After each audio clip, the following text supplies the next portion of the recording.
ఇక మా R&B శాఖ గౌరవనీయులు భట్టి గారు R&B శాఖ గురించి మాట్లాడుతూ హ్యామ్ మోడల్ తెస్తున్నాము అన్నాడు. హ్యామ్ మోడల్ అంటే హైబ్రిడ్ యాన్యుటీ మోడల్. 40-60 రాష్ట్రం 40 ఇస్తుందట, 60% కాంట్రాక్టర్లు పెడతారట. మరి 60% కాంట్రాక్టర్లు పెట్టిన డబ్బు ఏ రకంగా చెల్లిస్తారు? టోల్ గేట్లు పెట్టారా, లేదు రాష్ట్ర ప్రభుత్వం మీద వచ్చే 10 ఏళ్ల పాటు అప్పుల భారాన్ని మోపుతారా? గౌరవనీయులు భట్టి గారు తమ రిప్లైలో చెప్పాలని నేను భట్టి గారిని కోరుతా ఉన్నా అధ్యక్ష. ఎందుకంటే అధ్యక్ష మీది కాదండి, నేను భట్టి గారిని అడుగుతున్నా. అరే what is this sir, what is this? గౌరవ సభ్యులు హరీష్ రావు గారు వారికి తెలియజెప్పేది అంటే 40% కాంట్రాక్టర్స్ కు రాష్ట్ర ప్రభుత్వం చెల్లించి 60% ప్రైవేట్ ఫైనాన్స్ గవర్నమెంట్ షూరిటీ ఇచ్చి ఫైనాన్స్ ద్వారా బ్యాంకర్స్ ద్వారా లోన్ తీసుకొని కంప్లీట్ చేయాలని మాట్లాడు. మీరు 60% కాంట్రాక్టర్ అన్నారు, అది తప్పది. పంచాయతీరాజ్ కూడా అదే విధంగా 12,000 కిలోమీటర్లు, మాది ఒక 12,000 కిలోమీటర్లు, ఎవ్రీ ఇయర్ 4,000 కిలోమీటర్స్ లెక్క కంప్లీట్ చేయాలని ఏప్రిల్ 2nd వీక్లో టెండర్స్ ప్రాసెస్ స్టార్ట్ చేసి మే జూన్ వరకు వర్క్ స్టార్ట్ చేయాలి. ఎందుకంటే అధ్యక్ష ఇవన్నీ ఎందుకంటే 10 సంవత్సరాలు ఒక్క గుంత పూడలే, ఒక్క రోడేలే, ఒక కట్టిన కాలేజీ కూలిపోయింది. వీళ్ళు ఏమైనా ఇలా దోపిడిగా రోడ్ అధ్యక్ష ఒకటే చెప్పదలుచుకున్నాను మనకు సార్ అధ్యక్ష మనం చూస్తున్నాం. అంటే నేను R&B మినిస్టర్గా నేషనల్ వ్యవహారంతో మన ప్రపంచంలోనే యాక్సిడెంట్లలో భారతదేశంలో ఎక్కువ మంది యాక్సిడెంట్ జరుగుతున్నాయి. ఇండియా మళ్ళీ భారతదేశంలో ఈ తెలుగు రాష్ట్రాలలోనే ఎక్కువ యాక్సిడెంట్లలో మరణించడం, హ్యాండీ కావడం జరుగుతుంది. తెలంగాణ రాష్ట్రంలో 5 ఏళ్లలో రోడ్ల గురించి మర్చిపోయి అధ్యక్ష ఎక్కడెళ్ళ పోదాం. ఇప్పుడు మేము మొన్న 500 కోట్లు మా ఫైనాన్స్ మినిస్టర్ గారు ఎమర్జెన్సీ రిపేర్స్ కింద రిలీజ్ చేసిండు. అది అప్పుడే టెండర్స్ పిలిచినాం. ఇది మేము జూన్ నుంచి దేశంలో రోల్ మోడల్ రోడ్లు ఎక్కడున్నాయంటే తెలంగాణ కేర్ ఆఫ్ అని చూపిస్తాం. ఎందుకంటే రోడ్లు అధ్యక్ష మనం ఏదైనా మాట్లాడచ్చు, కమిషన్లకు వచ్చే ప్రాజెక్టు వాడచ్చు, రోడ్లలో కమిషన్ రావు కాబట్టి దాన్ని పక్కన పెట్టిను మేము చేసి చూపిస్తాం. మినిస్టర్ గారు క్లారిఫై చేస్తున్నాం. 40% from contractor side, 60% from financial institution. అధ్యక్ష నేను భట్టి గారిని ఏమడుతున్నా అంటే 40% కాంట్రాక్టర్లు పెట్టిన డబ్బును ఏ రకంగా చెల్లిస్తారో ఆర్థిక మంత్రి గారు చెప్పాలి. ఎందుకంటే నేషనల్ హైవేస్ లో అయితే టోల్ గేట్లు పెట్టి వసూలు చేసి కాంట్రాక్టర్లకు చెల్లిస్తారు. మరి మీరు తమ ఊరు నుంచి పక్క ఊరికి పోవాలంటే, గ్రామం నుంచి మండలానికి పోవాలంటే టోల్ గేట్లు పెట్టి ప్రజల దగ్గర డబ్బులు వసూలు చేస్తారా, లేదు వచ్చే 10 ఏళ్ల పాటు రాబోయే ప్రభుత్వాల మీద అప్పుల భారం వేస్తారా?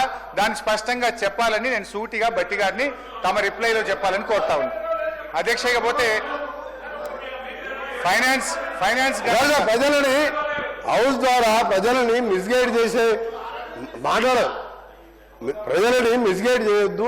ఇప్పుడు అడిగే ప్రశ్న మీరు టోల్ అనేది ప్రసక్తే లేదు. మేము కాంట్రాక్టర్లకు ఆ 40% కూడా ఎవ్రీ 6 months 3 months ఒక డిస్ట్రిక్ట్ వైజ్ టెండర్ పిలిచి కాంట్రాక్టర్లు 40% మేము పే చేస్తాం, 60% తీసుకున్న లోన్ కూడా మేమే పే చేస్తాం. టోల్ అనేది ప్రసక్తే లేదు. మేము ట్రాన్స్పరెంట్ గా ఇది రాష్ట్రం మొత్తం Panchayati Raj village to mandal to district head quarter double roads తోని మోడల్ గా వచ్చే 3 years తర్వాత అప్పుడు మీరే రోడ్ల మీద తిరుగుతారు, మీరే చూసి అప్పుడు అర్థమవుతుంది మీకు. టోల్ ప్రసక్తే లేదు, టోల్ అనే మాటే లేదు. అధ్యక్ష మా ప్రశాంత్ రెడ్డి గారు R&B శాఖ మంత్రి ఉన్నప్పుడే కేసీఆర్ గారు ఈ రాష్ట్రంలో ప్రతి మండలానికి డబుల్ రోడ్ వేశారు, ప్రతి జిల్లా కేంద్రానికి 4 లైన్ రోడ్ వేశారు అధ్యక్ష. అయితే ఈ 40% కాంట్రాక్టర్ల డబ్బు ఆర్థిక మంత్రి గారు నేను అడుగుతా ఉన్నా, ఎన్ని సంవత్సరాలు డబ్బు చెల్లిస్తారు? అంటే రేపటి ప్రభుత్వాల మీద, భవిష్యత్ తరాల మీద ఈ అప్పు భారం వేస్తారా? ఈ అప్పు FRBM పరిధిలోకి వస్తుందా? ఈ అప్పు ఎన్ని సంవత్సరాలు చెల్లిస్తారు అనే విషయాన్ని గౌరవనీయులు భట్టి గారు సమాధానం చెప్పాలి అధ్యక్ష. ఇకపోతే అధ్యక్ష ఫైనాన్స్ సంబంధించి ఇది యాక్చువల్ ఫైనాన్స్ డిపార్ట్మెంట్ విషయానికి వస్తున్నా, గౌరవనీయులు భట్టి గారు వినాలి, సభను దయచేసి మీరు ఆర్డర్లో పెట్టాలి అధ్యక్ష. ఈ భట్టి గారు statement of physical policy to be laid please Harish Rao please మా గౌరవ స్పీకర్ గారు అలాగే హరీష్ రావు గారు రిక్వెస్ట్ చేస్తున్నారు. ఒకటే నిమిషం సార్, ఎక్కువ నిమిషం ఒకటే నిమిషం సార్. సార్ మీరు ఇప్పుడు హరీష్ రావు గారు చాలా అంటే నేను దాన్ని ఏ లాంగ్వేజ్ చెప్పాలని చెప్పలేను.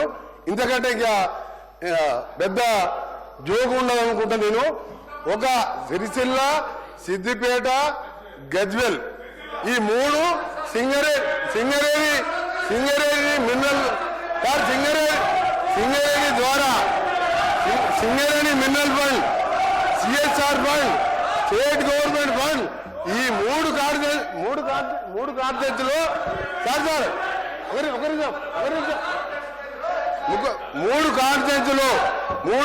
అధ్యక్ష మీరు కూడా 3 సార్లు శాసనసభ స్పీకర్ గా ఉన్నారు. మీరు ఇవాళ తాండూరు మా ఎమ్మెల్యే మనోహర్ రెడ్డి గారు చెప్తున్నాం, మనం వికారాబాద్ వేలంపరం అసలు రోడ్లు లేక గ్రామాలలో తిరగలేని పరిస్థితి. ఈ 3 కాన్సెప్ట్లు అంటే బామ, అల్లుడు, బావమర్ది మీరు సింగరేణి మినరల్ ఫండ్ కూడా, సింగరేణి డిఎఫ్ఎఫ్టి ఫండ్ కూడా ఇక్కడ వేసుకున్నారు. మీ దగ్గర లెక్కలు ఉన్నాయి. సింగరేణి ఫండ్ 3 కాన్సెప్ట్లే. పక్క కూడా కొత్త ప్రభాకర్ రెడ్డి ఎంపీ కూడా ఎన్నిసార్లు అడిగిన 1 రూపాయి ఇవ్వాలి ఆయనకు రోడ్డు. దుబ్బాకల రోడ్ లేదు. ఈ ముగ్గురే డబల్ రోడ్లు వేసుకున్నాం. ఇది ఛాలెంజ్ చేస్తున్నా, పై చూద్దాం రాష్ట్రంలో ఎక్కడైనా డబల్ రోడ్లు ఉన్నాయా? ఈ 3 కాన్సెప్ట్లు ఛాలెంజ్ అని చెప్పండి. ఎందుకు సార్ హరీష్ రావు ఇంత మంచి నాయకుడు ఎట్లా మారిపోయాడు? ఇంత మంచి నాయకుడు అబద్ధాలు చెప్పొచ్చు సార్ సభ ప్రజల్ని మిస్గైడ్ చేయొద్దు.